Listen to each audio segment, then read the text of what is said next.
Hi everyone and welcome back to another video. Today I will be discussing my top 10 favorite books of all time. To be completely honest, this was a really hard video for me to sort of prepare for just because I have so many favorite books, but I think I narrowed it down to around 10 or 11, and so yeah, I thought it'd be fun to share those with you guys. These are in no particular order whatsoever. I just kind of perused my bookshelves and chose the ones that really stood out to me. So here we go. The first book that I consider one of my favorites of all time is The Fault in Our Stars by John Green. This is kind of like a basic book that, you know, a lot of people consider their favorite book of all time, right? And obviously, this is a very well-worn copy. I've read it maybe 3 times. And the reason why this is on my list is because, yes, I know that it's nothing extraordinary, but the story just spoke to me. Obviously, I never had cancer or went through an experience like this, but it just had so many moments that I still think about and so many lines in here that I've tabbed. So yeah, I consider this book one of my favorites of all time, especially because I think I was in maybe 7th grade when I read this for the first time, and I remember just being like, oh my god, this is the best thing ever. And so that memory alone of finding a piece of literature that I connected to so deeply, that alone is enough to skyrocket it up to the top of my list. So this is definitely one of my favorites, you know, within this list.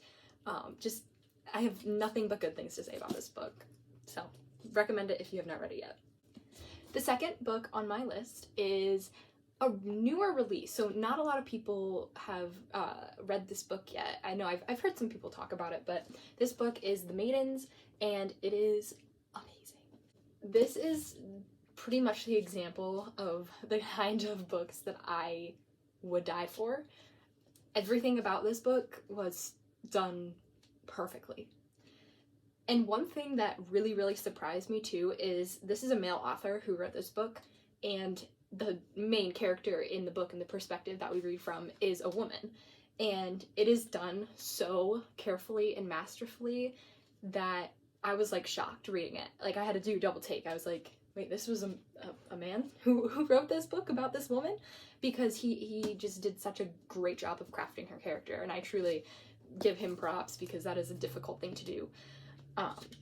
But yeah, so this book is sort of about this woman who's a therapist, and she ends up being called to the university that she graduated from because her niece is going through sort of a traumatic experience. And I don't want to give too much away by, you know, going into too much detail, but basically, I think it's Cambridge, yes. So she's called back to her alma mater, which was Cambridge University, to sort of help her niece through this traumatic time. And of course things unravel from there. This book also deals with a lot of things such as grief and anxiety, so definitely look up some trigger warnings for this before reading it, but I 100% recommend this book. The next book on this list is The Song of Achilles by Madeline Miller. Almost everyone has read this book by now. It's really popular in book talk, and especially here on BookTube too. And it's for good reason. I do not think that this book is overhyped at all. I think that every praise this book gets is deserved. Madeline Miller is just such, or maybe it's Madeline Miller. Sorry if I'm pronouncing that wrong. But this book is just written in such a way that makes you just fall in love from page 1. Truly, you feel like you're in this relationship because you're just so into it. But no, so this is sort of a retelling of the story of Achilles, which is from Greek mythology, and it sort of follows him and the other main character named Patroclus. It follows Patroclus and Achilles and their life growing up. And it's a beautifully told story. It made me cry, and I do not cry easily in books, but this one, along with The Fault in Our Stars, which I mentioned earlier, were 2 that did make me cry. So if you're looking for a good book to sob to, here you are. The next book on this list is The Secret History. This book, man. I read this book for the first time in 2020 when COVID sort of hit in the US, and it was because all of our libraries had been shut down and things like that, so I had like nothing to read. And so I went to my mom actually, and I was like, hey mom, do you have any books that you think I would be interested in? She went, hold on. And she went downstairs and got me her hardcover, like first edition copy of this book. It's a beautiful copy. I tried to steal it and she said no, which is why I have the paperback now. But she said that she read it when she was 18 years old and it stuck with her for a long, long time. And so I was like, I'll give it a go, I guess. Yes, this book. That's all I can say. Yes. It's not gonna be for everyone. It's definitely a heavy text. And I mean that in the way of it's a slow story and it's done that way for a reason. And so it might not be everyone's cup of tea, especially if you're not someone who typically likes to, you know, think in depth when you're reading and you read for enjoyment, and that's totally valid and fine. But if you are looking for a good way to maybe move into reading classics, or if you just enjoy really intellectual stories, definitely check this one out. It is such a good, just thriller, I guess. I mean, it's not really a thriller, but it does have aspects of a thriller to it. Definitely make sure you read up on this book a little bit more because there are some more heavy topics. But yeah, anyone who's looking for a good book to read and you like this kind of stuff, definitely check it out. This is literally the epitome of dark academia. So, the next book on my list is Wonder. This was a book that I read for the first time when I was in 4th grade. I think I mentioned it in my last video as well, but it is amazing. It's more of a middle grade book, so obviously it's an easier reading level. It does discuss some really, really important topics such as bullying and being comfortable in your own skin and things like that. That is a really important message. So this book is amazing for anybody who's looking for a warm, heartfelt story. It's just, thinking about it just makes my heart warm. It also has a movie, so if you're not really that big into reading, although I don't know why you would be watching this video, it also has a movie, so check that out too. The next book on this list is The Cruel Prince by Holly Black. Now this one was a tough one when I was deciding whether or not to put it on my list, only because I am someone who has very high standards for fantasy. I hesitated putting a lot of like heavy fantasy books on this list just because even though I might love them, I wouldn't consider them books that have sort of like changed my life. The reason why I chose to put this book on my list is because I read this series when I was at a time in my life where I hadn't read anything in a good like 3 years.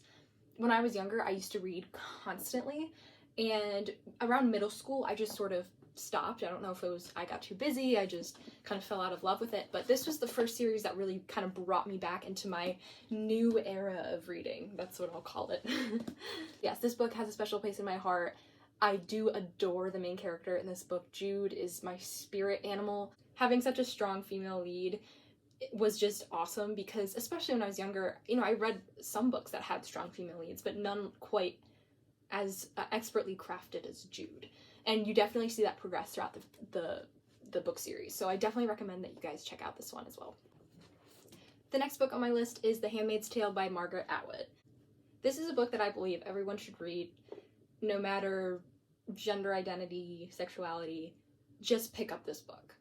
Obviously, make sure that you are aware of what happens in this book, solely because it is a pretty difficult thing to read about. So definitely check out the trigger warnings for this as well, but this is one of the most brilliantly crafted books in existence, in my opinion. It will forever be on this list of favorites of all time. The way that it talks about womanhood and the way that it talks, you know, has underlying themes of feminism is just so amazing. It also has a Hulu series, as you can see up here. So again, if reading isn't your thing, check out the Hulu series. It's done pretty well as well. The next book on my list is Little Fires Everywhere.